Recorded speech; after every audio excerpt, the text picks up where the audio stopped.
this whole conversation about all the problems that the NBA has, right? But one of the things that people are talking about is there's not a face of the league, and yet we talk about how, like, oh, I'll go through the turnstiles to see a Jalen Brunson, or I'll go through the turnstiles to see a Victor Wembanyama. But I don't. Yes, the NFL has that, but do you get where I'm going with this? I think the NBA has one. And I think he showed it on Sunday by his effort in the All-Star game. I think Wemby just put his stamp on it and said, "This is my league now." See, nobody has really taken that mantle.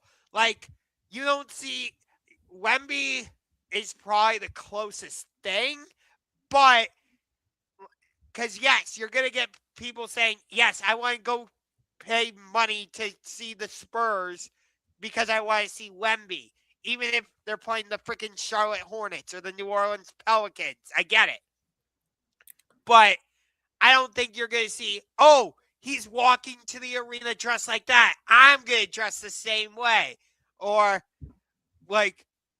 I mean, and has some of that in him. And, I don't want to make this a race thing, but basketball is a majority African American game, and I would say audience. And I think Ant sort of connects with them more. And I think Cooper Flag, maybe with his style, could connect with more of the, and again, don't want to make this a race thing, but more of like our, like the Caucasian white audience. Like, I think that's sort of what you're looking at is those three guys. There may not be another LeBron or MJ, but I think those three guys together could be your faces of the league, similar to what Larry Bird and Magic Johnson did. Like, Shohei Ohtani has basically become the face of Major League Baseball, whether we like it or not. He absolutely has. Right. Like, whether you like what the Dodgers are doing or not, in this case, it doesn't matter. Like, and whether you like it or not, Mahomes is the face of the NFL. Yeah, I would agree with that. I would probably say Connor McDavid or Nathan McKinnon are the face of the NHL. But you can't. I think LeBron is still the face of the NBA. I think Steph is sort of like there with him. But when people talk about the NBA, remember we did this segment a few weeks ago. Steph Curry is still the number one in jersey sales. Yes.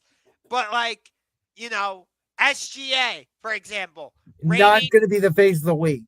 Doesn't have the personality and doesn't want to be the face of the league. That's exactly what I was getting at. So thank you for saying that. Like, he may be the best player in the league, and that's debatable. He may be, but he's not the face of the league. That's a completely different conversation. No, that's exactly where I was going with this. So I'm glad you said that. Like, yes, he's the reigning finals MVP. Yes, he's the reigning league MVP. But that doesn't mean he's the face of the NBA. Like, when Kobe was still around, there were a lot of people saying, Kobe was the face of the NBA. And I don't think he ever was. I think Shaq was more the face early on, and then I think LeBron sort of became that. Because face of the league is good at the microphone, in commercials, representing the NBA on even, if you want to, political platforms and promoting the game and marketing the game. It's not just being the guy that puts up 33, 34 points a night. No, I agree with you. So it's like we have a lot of guys in the NBA that could be the face of the league. Excuse me. But I don't think anybody has taken that torch and run with it. We were talking about it during our rivalry segment earlier. There's not like a definitive rivalry that we can say is the top rivalry in the NBA right now.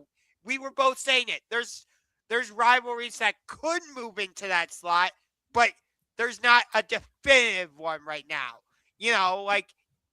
So for me, there isn't a definitive face of the NBA. Like you said, maybe Ant could take that slot, but he has said, I don't really want it. Victor has said, I don't really want it. Like, Well, no, I didn't hear that from Victor. I Victor basically said this is my week now. I, I feel like he has said that in press conferences that he doesn't really want to be face of the league. He said he doesn't like the term. Is what he said. He never said Okay. I didn't want to be that guy. Okay. Maybe I just misheard him then. But nevertheless, like, I think that's part of what is the NBA's issues. To go back to that conversation, um, they it's hard when you don't have like that one guy that you can constantly put on commercials. Like, for God's sakes, how many times do we see like Shohei on commercials? How many times do we see Patrick Mahomes in commercials? You know How what I many times mean? are we still seeing LeBron and Steph in commercials? Because the NBA has turned into baseball. They are nostalgia driven.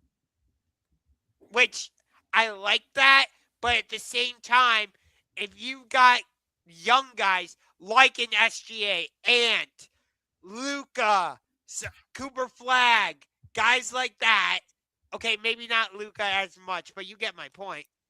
Who should be the face of the NFL, NBA, MLB? Okay, I don't know about the NHL and the WNBA is and will always be until she retires. Caitlin Clark.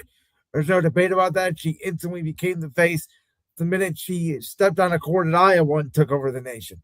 Yes. MLB is Shohei Ohtani. No doubt about it. We already talked about that. As for who should be the face of the NFL, I would make an argument it should not be Mahomes. It should be Josh Allen because I think Josh Allen relates more to the American people just because of his look, his personality, his voice, all that more than a guy who does talk like Kermit the Frog. But Mahomes is one more. He's been in more commercials. He's seen more. He's more polarizing. And then I think the NBA, it's a difficult question because the NBA is an American based sport. So, as much as I love Victor Wembanyama, I would love it to be, in my opinion, Cooper Flag. I think it'd be really cool to have Cooper Flag and Anthony Edwards sort of be the modern day Magic Johnson, Larry Bird, where it's like white guy, black guy, represent the NBA as it moves in its future. Yeah. Um, let's see.